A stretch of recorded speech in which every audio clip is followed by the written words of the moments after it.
Howdy. Have you ever shot a weapon in Destiny 2? Did it feel good to use? Did it not? Do you know why it didn't do well, or why it didn't do enough damage? Well, in this video, I'm going to try to teach you all the different weapon classes and what situations they are useful for. There will be future videos explaining how to balance out the weapon side of your loadouts, as well as a video on how to build for a specific activity. The main point of this series is to teach you, the player, how to pick and choose your own weapons, as well as understand why they are good, instead of just listening to whatever a random build crafting YouTuber tells you to do. First class of weapon I want to talk about are utility weapons. These are weapons that aren't used for the traditional shooty-shoot purposes. In fact, these aren't even used to really shoot enemies. Utility weapons should be weapons that serve a purpose you can't find anywhere else in the game. For example, the Eager-Edge Sword. This weapon is used to fling you around the map at Mach 8 and is helpful to get out of sticky situations or across jumping puzzles. Additionally, it can be used to help clear ads due to its insane tracking, or it can burst down majors with its solid heavy attack burst damage. The next weapon I want to talk about is the Navigator, more specifically its Catalyst. Although the base weapon itself is helpful, being able to provide woven mail to both yourself and teammates just by shooting at each other for a short time, the main point I wanted to mention was its ability to create a grapple point.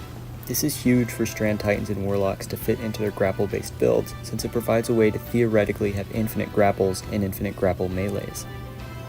Those are the only two examples I'm going to share, but real quick just to summarize what a utility weapon is. A utility weapon is a weapon that serves a purpose outside of normal killing and DPS roles.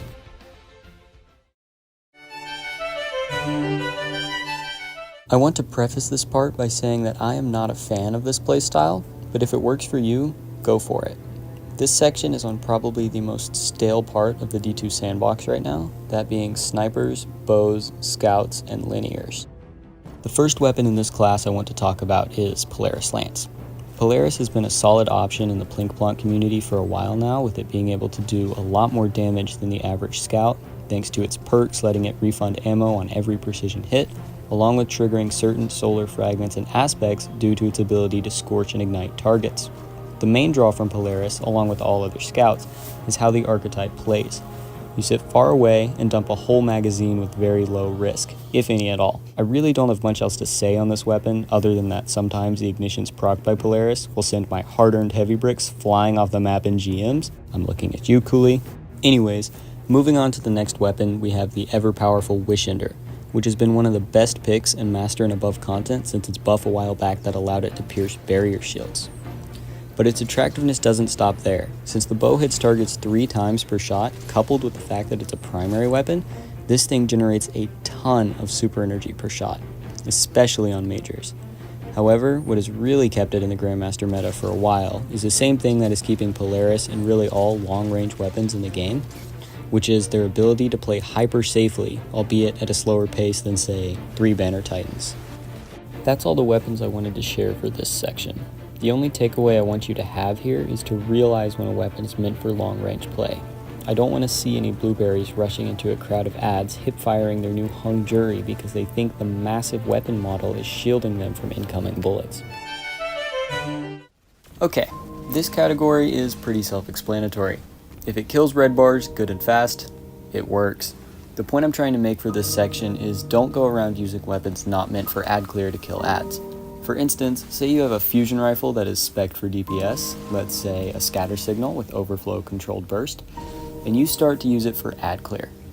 Sure, it's killing the ads, but it's also using precious ammo that you are saving for DPS on the weapon, and it's probably pointless anyways, considering you have either abilities or a weapon actually spec'd for ad clear. A weapon meant for ad clear is pretty simple to weed out these days. In fact, the only question you need to ask before slapping on a weapon to deal with red bars is, does it make things explode? As currently, every single top ad clear weapon provides some way to make things go boom. Ad clear is probably the easiest weapon class to wrap your head around, as it sees the most use from all players. Although in some cases you shouldn't be running an ad clear weapon, but we'll talk about that in the next video. Major melding weapons are the weapons that you are going to use to quickly burst down orange bars. This is the majority of your special weapons, your fusions, your shotguns, your GLs, some snipers, a couple machine guns, and more recently, Indebted Kindness. This category blends the most with any other category since the vast majority of major melting weapons can easily cross over into the boss DPS category, albeit not as the main source of DPS. The biggest indicator that tells you if the weapon is meant for dealing with a boss target or a major is the perks. For instance, let's say you have two Heritage Slug shotguns. One has Reconstruction Recombination, and the other has Reconstruction Focused Fury.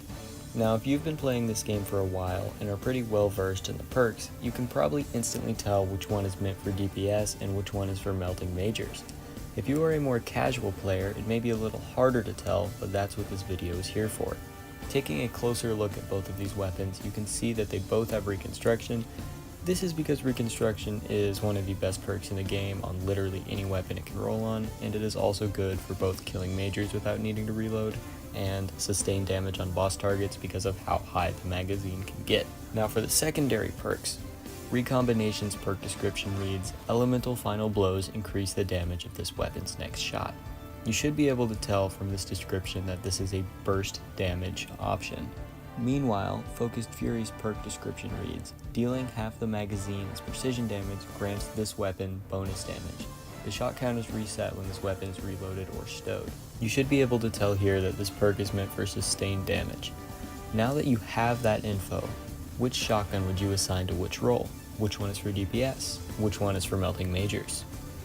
If you chose the one with recombination for majors, you would be correct.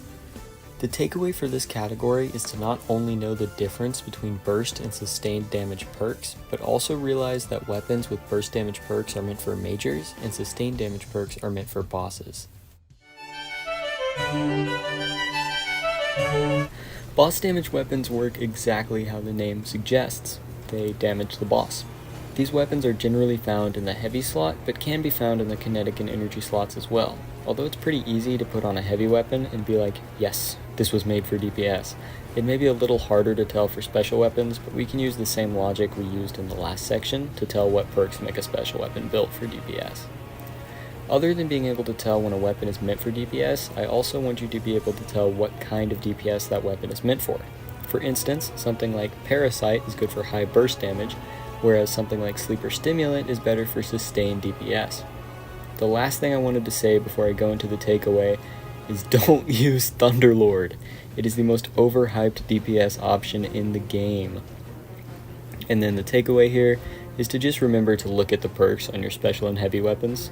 That'll really help you just do damage, because you don't want your rocket to have like permeability thresh when you could have a rocket with reconstruction bait and switch. This is going to be the shortest section because so few weapons fall into this category.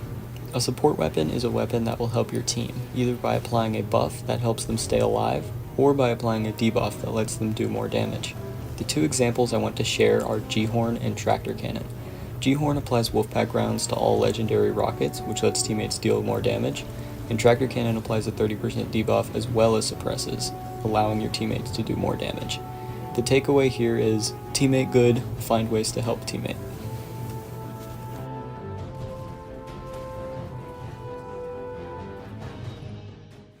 Those are the only categories of weapons I could think of, other than maybe PvP weapons, which I didn't really want to talk about. But if you can think of any other categories of weapons, comment them below and let me know.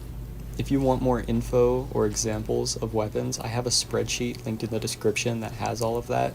The next video will teach how to build into your weapons more and how to balance them with your abilities / build, so stay tuned for that. All that being said, thank you so much for watching.